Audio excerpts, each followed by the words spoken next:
Hello, wildlings. I'm your Creep Smith, and you found my Fear Forge. Lucky you. Welcome back, wildlings.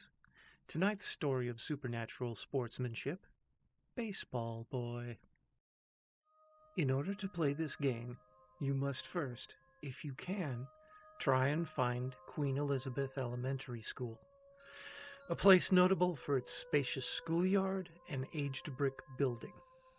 Go to this school's playground on a Sunday evening, anytime between 6:25 and 6:45 p.m. Optimally, you can only bring one object with you. It can be a bicycle, your means of getting there perhaps, or a camera, but nothing that could distract you from your surroundings. You will fail to get far if you're not entirely focused on the schoolyard. Go to the swing set and pick the last swing on your right.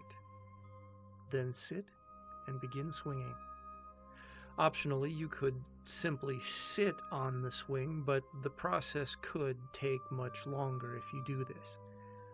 If everything is going correctly, you should see a child's form walking the perimeter of the grounds, waving a black baseball bat.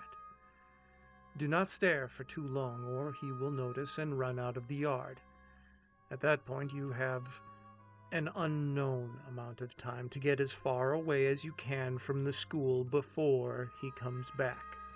You do not want to be there when he gets back. Continue swinging long enough and you'll hear him call out to you, heading towards you, slowly, from behind you.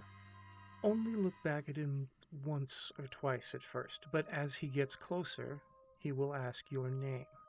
Under no circumstances should you ever reveal your name to this creature, as he'll ask you more and more questions that, at that point, you will be forced to answer. He'll remember everything you tell him, and while he is not able to hurt you with this or with any of the information, he likes to tell his friends everything about the people he meets. Instead, just tell him, politely, that your name isn't important. At first, he'll ask you from afar if you've ever played baseball. Then the boy will stop beside the swing set.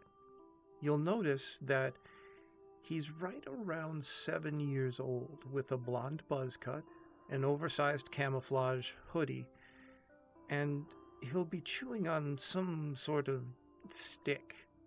You will not have enough time to identify what it is, but it has been described as a coffee stir stick or even a long nail. This is when he'll ask you if you want to play baseball. Also, this is the last chance that you will have to abort, to leave.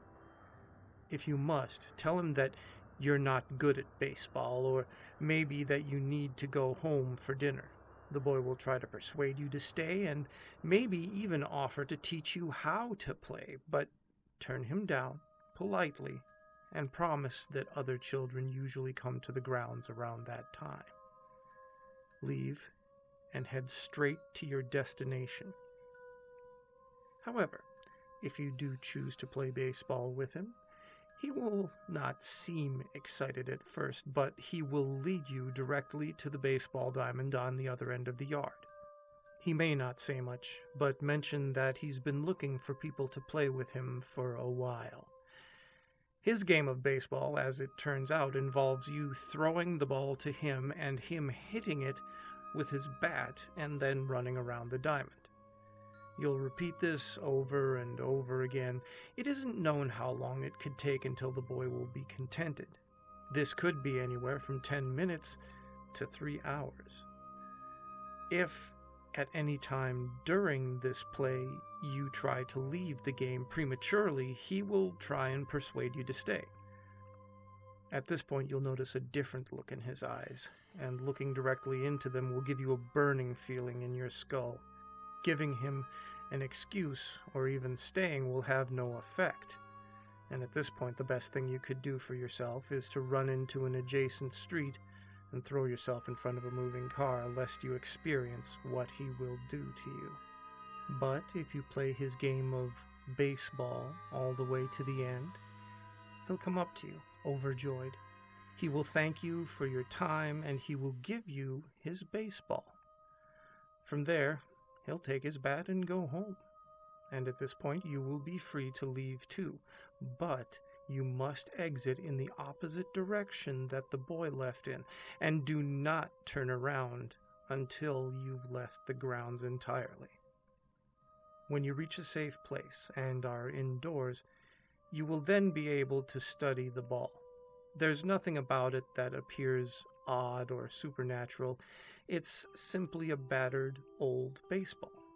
You can either display it or play with it, do what you wish. But at some point, it would be wise for you to try stripping a small piece of the ball off and carrying it around with you in your pocket. You may experience headaches at first, but eventually you will notice a change in yourself. You'll be able to predict any accidents around you. You will know if someone's sneaking up on you and who it is.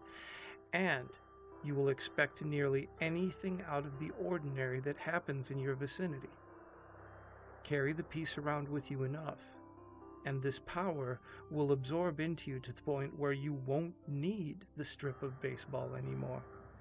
Your friends will declare you a psychic, but sometimes the weight of this power will give you bodily aches.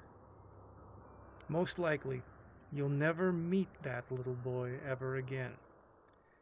But if you are one of the unlucky ones, and you see him in any of his forms, you must turn right around and run as fast and as far as you can away from him. Because if he comes back, he will want his baseball.